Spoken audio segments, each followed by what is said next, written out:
తాజా అంశాన్ని చూస్తున్నాం. మెదక్ జిల్లా కౌడిపల్లి మండలం వెంకట్రావుపేట గేట్ వద్ద జరిగిన రోడ్డు ప్రమాదంలో ముగ్గురు దుర్మరణం చెందారు. దీనికి సంబంధించిన పూర్తి వివరాలు మా ప్రతినిధి రామకృష్ణ అందిస్తారు. రామకృష్ణ, చెప్పండి, ప్రమాదం ఎలా జరిగింది? అనేది 2 కార్లు ఢీకొని ముగ్గురు మృతి చెందిన ఘటన మెదక్ జిల్లాలో తీవ్ర విషాదం నింపిందని చెప్పుకోవచ్చు. 2 కార్లు కూడా ఎదురెదురుగా బలంగా ఢీకొన్నట్లు కూడా మనకి విజువల్స్ లో చూసుకోవచ్చు. ఈ 2 కార్లు ఒకదానికొకటి బలంగా ఢీకొనడంతో ఈ కారు డోర్ లో చిక్కుకుని డ్రైవరు, అతని భార్య, వాళ్ళిద్దరికి సంబంధించినట్టు మనవడు మృతి చెందారు ఘటనలో. మొత్తంగా ఈ భార్య ఎవరైతే ఉన్నారో అంజీత్ బేగం, అలాగే అలీ వాళ్ళ అల్లుడు మనమడు అన్నటువంటి గౌస్, ముగ్గురు కూడా అక్కడికక్కడే చనిపోయినట్లు కూడా తెలుస్తా ఉంది.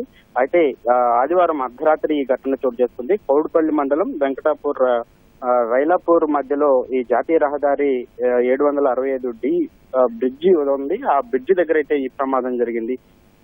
హైదరాబాద్ సోరారంకు చెందినటువంటి 9 మంది కూడా ఇక్కడ మెదక్ జిల్లా నర్సాపూర్ లో ఉన్నటువంటి దర్గా ఉంది. దర్గా దగ్గరికి అయితే వస్తున్నారు. ఈ వచ్చే క్రమంలోనే అర్ధరాత్రి చోటు చేసుకుంది. అర్ధరాత్రి ఈ ఘటన చోటు చేసుకున్న నేపథ్యంలోనే మొత్తం ముగ్గురు కూడా మృతి చెందారు. అయితే మరో కారు రాయపూర్ నుంచి నర్సాపూర్ వెళ్తున్న కారు అయితే ఈ 2 కార్లు ఢీకొనటం వలన ఈ ప్రమాదం చోటు చేసుకుందని చెప్పుకోవచ్చు. మొత్తంగా మరో 6 అయితే తీవ్ర గాయాలైన వీరందరినీ కూడా హైదరాబాద్ తరలించి చికిత్స అందిస్తున్నట్లు కూడా చెప్తున్నారు. ఈ రాత్రి సమయం కావడంతో, అర్ధరాత్రి కావడంతో నిద్రమత్తు కారణమా లేకపోతే అతివేగంగా ప్రమాదం చోటు చేసుకుందా అనే అంశాలను అయితే పోలీసులు అయితే పూర్తి స్థాయిలో దర్యాప్తు చేస్తున్నారు.